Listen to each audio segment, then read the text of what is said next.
અને આવા જ એક મોટા સમાચાર મળી રહ્યા છે રાજકોટ સીસીટીવી કાંડને લઈને પાયલ હોસ્પિટલના વાયરલ સીસીટીવી કેસ મુદ્દે હાલ તો જે આરોપીઓની ધરપકડ કરવામાં આવી છે તેમને કોર્ટમાં રજૂ કરવામાં આવ્યા। પ્રજ્વલ તલી, પ્રજ પાટીલ અને ચંદ્રપ્રકાશ બીન્સને કોર્ટમાં રજૂ કરાયા। મેટ્રો કોર્ટે આરોપીના 1 માર્ચ સુધીના રિમાન્ડ મંજૂર કર્યા। એક એ પણ મુદ્દો છે કે આ લોકો આ ફ્રીલી આવ્યું કન્ટેન્ટ જે ગેરકાયદેસર કન્ટેન્ટ છે એ આવી રીતે યુટ્યુબ અને ટેલિગ્રામ પર વેચતા હતા તો એ કઈ રીતે હતું અને કઈ રીતે આમાં કોઈ મતલબ ધ્યાને નથી આવ્યું તો એ પણ આપણે એક બાબતમાં તપાસ કરવાની છે।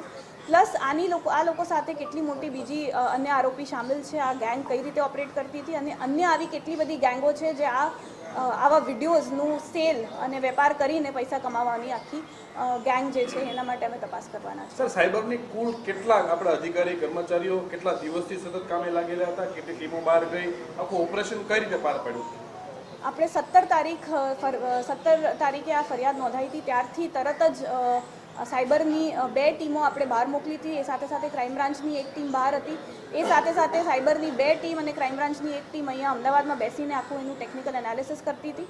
એ પછી અમે ત્યારબાદ બીજા 2 ટીમને પણ આપણે સાયબરના બહાર મોકલ્યા છે। આજે પણ અમારી ઘણી બધી ટીમો બહાર છે કારણ કે આખું રેકેટ જે છે અત્યાર સુધી આપણને 3 આરોપી મળ્યા છે પણ બીજા કેટલા આરોપી હજી આની સાથે જોડાયેલા છે એના માટે અમે સતત પ્રયત્ન કરી રહ્યા છે અને આખું રેકેટ એક્સપોઝ થાય તે માટે અમારી અત્યારે પ્રયાસ ચાલુ છે। એવું ધ્યાને આવ્યું છે કે આ મુદ્દો બહાર આવ્યા પછી કોઈ ચેનલો ડિલીટ કરી નાખી, બંધ કરી દીધી, એવું કંઈ થયું છે? નહીં, આમાં અમે પોતે રિમૂવલ રિક્વેસ્ટ જે એવિડન્સ છે એને સેવ કરીને, કારણ કે આપણે એવિડન્સ તરીકે જે સ્ક્રીન રેકોર્ડ કરીને સેવ કરીને પછી રિમૂવલ રિક્વેસ્ટ એટલે કરી છે કે જે લોકોની આઈડેન્ટિટી છે, ગુપ્તતા છે એ જળવાય તે માટે આપણે એઝ લો એન્ફોર્સમેન્ટ એજન્સી એ યુટ્યુબ પર રિમૂવલની રિક્વેસ્ટ મૂકી છે।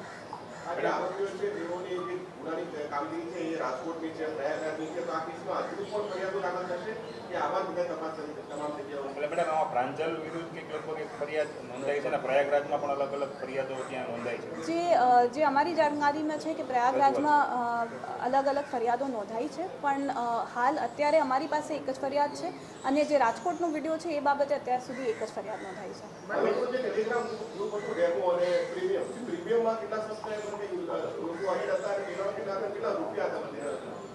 500 થી ઉપર સબસ્ક્રાઈબર જનરલના હતા, 100 થી ઉપર પ્રીમિયમના હતા। આવા ફક્ત 2 નામ આપણી સામે આવ્યા છે પણ હજી અમે તપાસમાં જોવા માંગીએ છીએ કે બીજા અન્ય કેટલા આવા ગ્રુપ્સ છે જે પ્રીમિયમ અને જનરલ ગ્રુપ્સ છે એ।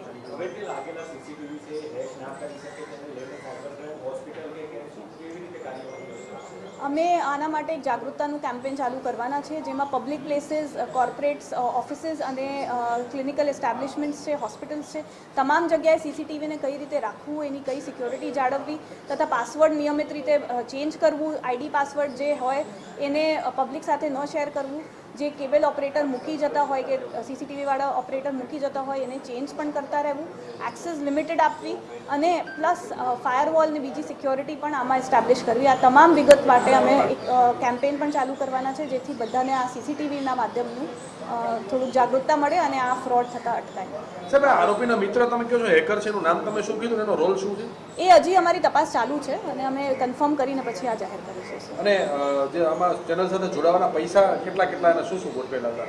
ચેનલ સાથે જે જનરલ ગ્રુપ છે એ ફ્રી ઓફ કોસ્ટ હતું। પ્રીમિયમ માટે આ લોકોએ સબસ્ક્રિપ્શન રાખ્યા હતા, 500 થી 1000 રૂપિયાનું ચાલુ થતું હતું। પછી કયા ટાઈપનો ગ્રુપ છે અને એમાં કયા ટાઈપનું કન્ટેન્ટ મુકાય છે એ પ્રમાણે એની ફીસ હતી। ઓકે,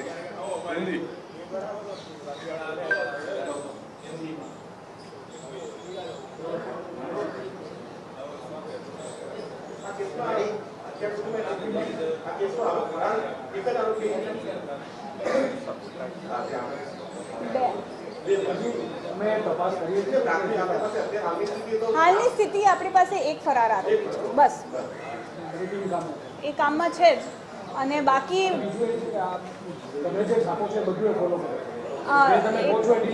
એ બધી વસ્તુ કે ટીમ મહારાષ્ટ્ર પહોંચી એ પણ એમના વોટ્સએપ ગ્રુપમાં ચેટ છે તો હવે તમે મને પૂછશો કોણ છે તો મેં આ બધી ડેટા પછી આ લોકો ડિલીટ કરે છે।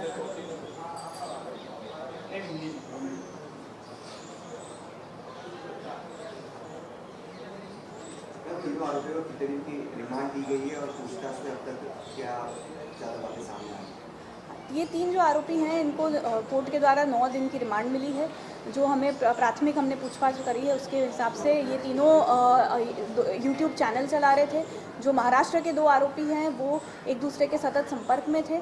उनका जो यूट्यूब चैनल था उस पे जो वीडियो था वो 800 रुपये से 2000 रुपये तक के में बिकता था।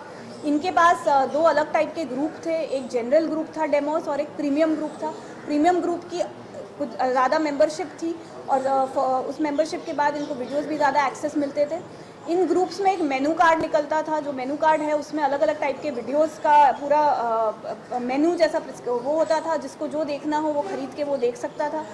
हॉस्पिटल और इंजेक्शन रूम और लेबर रूम के वीडियोस के अलावा इनके पास स्पाई कैमरा के विजुअल्स थे, ये मैरिज हॉल के थे, स्पा के थे, बेदिंग के वीडियोस हैं और कई और पब्लिक प्लेसेस के भी वीडियोस इन ग्रुप्स में थे और ये इस तरह से इसका सेल कर रहे थे। ओके मैडम वो कुंभ वाला एक अलग कुंभ वाला फोटो वीडियो की